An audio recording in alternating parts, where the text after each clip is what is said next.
Olá, meu nome é Isabelle Wunsch dos Reis, sou de Toledo, no Paraná, estudo no Colégio Estadual de Porto Alegre, participo do Clube de Ciências Cientistas do Jardim e meu trabalho é a avaliação de diferentes concentrações de carvão ativado na neutralização de químicos em colmeias de melipona quadrifaciata e Morello carilo, fase 2. Principal função das abelhas é a polinização. Sem elas, teríamos grande dificuldade de produzir alimento para toda a população. Se não houver abelhas, não haverá alimento para grande parte dos herbívoros. Toda a cadeia alimentar sofre, o ecossistema fica destruído. Importante estrutura da colmeia. Na primeira foto temos o disco de cria, que a abelha rainha faz a oposição dele. Em volta temos a cera e temos os postinhos de mel. Aqui no Brasil, as abelhas estão morrendo progressivamente. O que acontece é que as abelhas precisam buscar néctar e acabam visitando essas plantações. Esse uso excessivo de agroquímicos, que está se tornando cada vez mais intenso e prejudicial, acaba por levar à morte dessas abelhas. Há também as abelhas nativas, que ficam ao redor dessas plantações. Quando aplicado o agroquímico ou o pesticida, as abelhas têm sua colmeia destruída e são mortas. O fumacê também é um dos principais motivos das mortes das abelhas. Ele é muito prejudicial. Ele é uma solução do inseticida do Malathion. Ele é aplicado para matar os mosquitos Aedes aegypti, que transmitem a dengue. Mas ele não é um pesticida seletivo, ou seja, qualquer inseto que tiver contato, quando aplicado, vai morrer. E o efeito residual dele é de 7 dias. Para a continuação do trabalho, esse ano decidiu-se diminuir as concentrações de carvão ativado, pois no ano anterior foi testado nas concentrações de 5 e 10 gramas e obteve-se resultados satisfatórios. Esse ano vamos testar com 3 e 2 gramas. O objetivo do trabalho é avaliar a utilização de carvão ativado aliado à alimentação artificial em colmeias de melipona quadrifaciata e Morello carilo, assim como um possível neutralizador de químicos. Morello carilo, conhecida popularmente como mirim negríceps, é uma abelha nativa do Paraná, de fácil aquisição e resistente ao clima do sul. Ela é a segunda menor abelha. Elas não têm uma visibilidade muito grande por não produzir mel em grande escala, porém ela é muito importante para a polinização e para o ecossistema. Foram compradas 9 colmeias de negríceps de um meliponicultor da região. Essas colmeias foram posicionadas acima da colmeia da mandaçaia.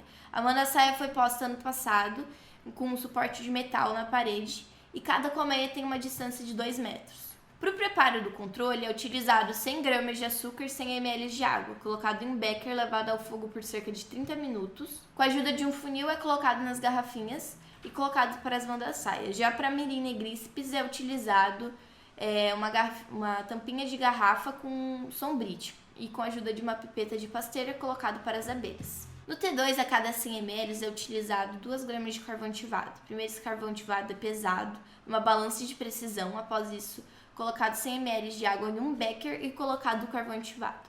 Após isso, é levado ao fogo por cerca de 30 minutos, peneirado e adicionado o açúcar, levado ao fogo novamente, espera-se chegar à temperatura ambiente.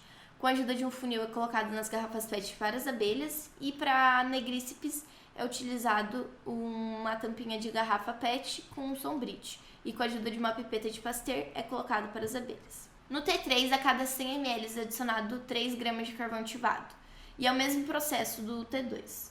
Juntamente com a Unest, foi feita a análise do mel, testando o pH, condutividade e teor de umidade, e vai ser feita as cinzas do mel e a acidez. Vamos fazer a análise da cera também, testando o TGA, DSC, estabilidade e porcentagem de carvão ativado na cera. Primeiro foi coletado o mel de cada tratamento com uma pipeta de pasteur colocado em tubos de ensaio identificados e levado para a faculdade. Primeiramente, é preciso colocar uma gota de mel sobre o prisma do refratômetro. Após isso, você vai conseguir o índice de refração. Com o índice de refração, você consegue descobrir o teor de umidade. Para o teste do pH e condutividade, foi feita uma solução de 20% em um balão chato de 25 ml. Primeiramente, foi pesado os méis em uma balança de precisão. Após isso, completado com água deionizada e misturados. Para o teste do pH, foi utilizado um pHmetro de bancada. Primeiro, foi imerso o eletrodo e o termômetro. Agita-se suavemente e assim você consegue descobrir qual o pH do mel.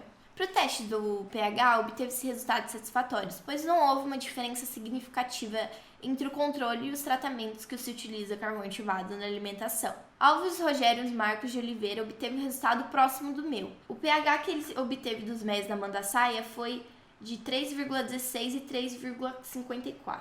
Para o teste de condutividade, obteve-se resultados satisfatórios, pois não houve uma diferença significativa entre os tratamentos. A média foi do controle 185,16, do T2 foi 152,26 e o T3 161.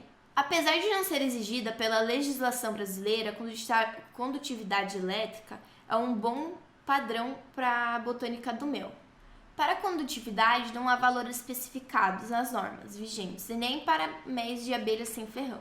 Os resultados da umidade, a média do controle foi de 26,6, do T2 foi 33,6 e do T3 foi de 28,8%.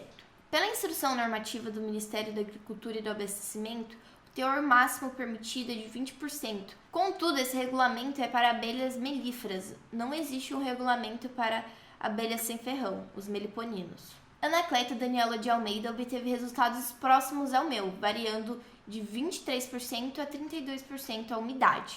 Alves Rogério Marcos Getial, as suas amostras apresentou uma média de 28,78%.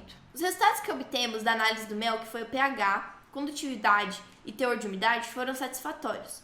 Contudo, vamos fazer mais análises. O projeto ainda continua em andamento. Muito obrigada pela atenção, esse é o meu projeto.